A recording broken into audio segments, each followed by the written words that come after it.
It's a new week with a lot of changes ahead surrounding the coronavirus pandemic. North Carolina's extended stay-at-home order is set to expire on Friday. Yeah, Governor Cooper issued that order 5 weeks ago now. Let's get you caught up on 3 of the biggest things that we're looking ahead to.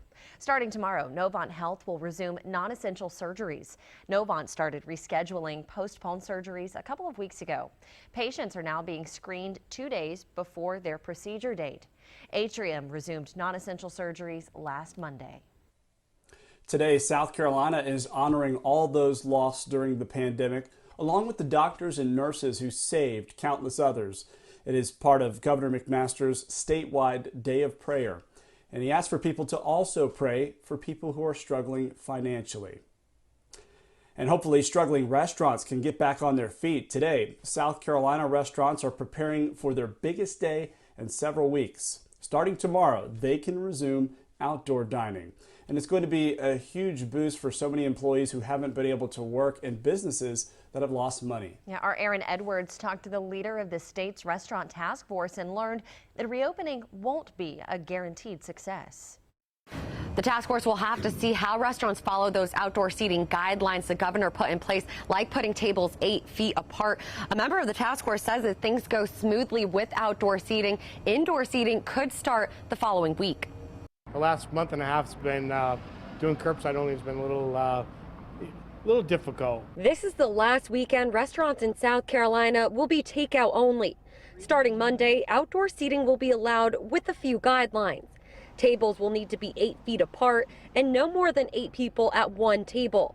This will be the first time in several weeks customers can enjoy a meal at a restaurant. Definitely ready for that. I think it's time with proper social distancing. Tom Haygood says he thinks it's time restaurants open seating as long as they're being safe. There's been a lot of harm done to the small business and particularly restaurants, and I think it's time to, in a smart way, to open them back up. But not everyone is on board. Personally,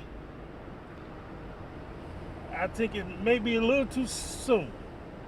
I still see a lot of deaths. Bernard Howard says he thinks until it's safe for restaurants to be at full capacity, they shouldn't open any seating. I still think it's too soon. Like I say, you're just going to open up another can of worms. With outdoor seating opening on Monday, many are asking when restaurants will be able to serve meals inside. Bobby Williams, member of the Accelerate SC task force, tells me opening indoor seating depends on 3 things: how outdoor seating goes this week, if cases start leveling off, and the food supply chain. Williams says if things go smoothly with outdoor seating this next week, indoor seating may open up on May 11th. Back to you. Meanwhile, North Carolina's stay-at-home order could be allowed to expire this Friday. Now, if that happens, that'll trigger the first of 3 phases to reopening the state.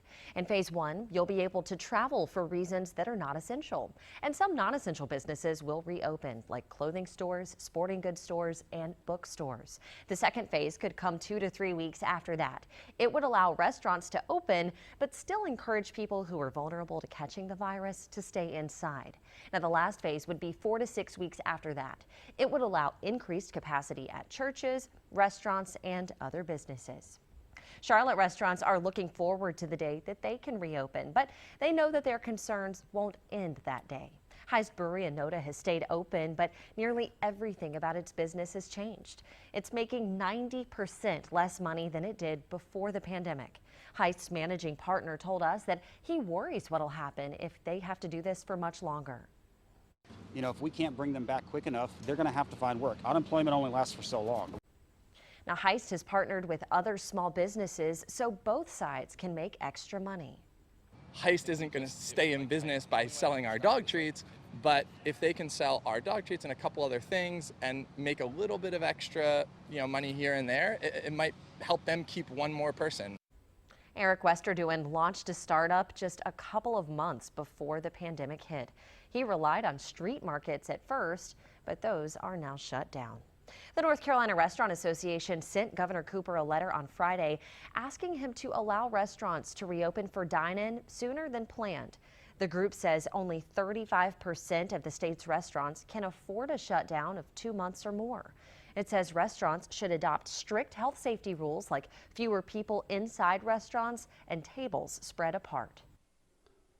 North Carolina reported its highest number of new cases so far, 586 new cases reported yesterday. But the state doesn't just look at that number. They also keep an eye on the number of tests and the percentage coming back positive. It's one of their key metrics for reopening, and it needs to be on the downward trend over a 14-day period. The percentage of positive tests dropped almost every day last week, but yesterday it did go up. In South Carolina, there have been nearly 6,500 cases and 267 deaths. South Carolina has a new tool for anyone looking for a site to go and get tested. They created a map on the Department of Health and Environmental Control website, and it lists testing centers statewide. All you have to do is click on your county to get a list of locations, links, and instructions on what you need to do next. Scientists are continuing work on a COVID-19 vaccine as states grapple with decisions on loosening those stay-at-home orders. There are more than 100 vaccine studies going on around the world. At least 8 of them are being tested on people, including 2 in the U.S. But experts say that there are challenges ahead. It will take unprecedented collaboration between the local and federal government, pharmaceutical industry, academia, and diagnostic labs to put this together. There's a real chance we're going to have to open America before we have an effective vaccine. Many experts say antibody testing is also critical for getting people back to work.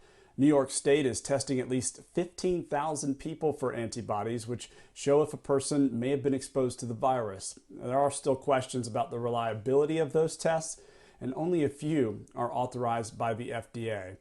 A turning point for New York City, the nation's hotspot for the virus, Boone-based Samaritan's Purse is wrapping up their critical care in Central Park, the field hospital that they built there. New York City has been overwhelmed with patients over the last few months. And officials with Mount Sinai Health System say that they treated 315 patients in partnership with Samaritan's Purse. And they'll stop taking new patients starting tomorrow.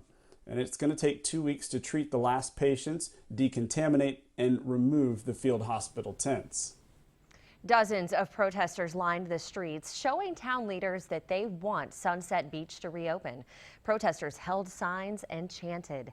The 2 beaches on either side of Sunset, Ocean Isle and Myrtle Beach, have both opened. Organizers told our partners at WWAY in Wilmington it's time for a safe and swift reopening of the beach.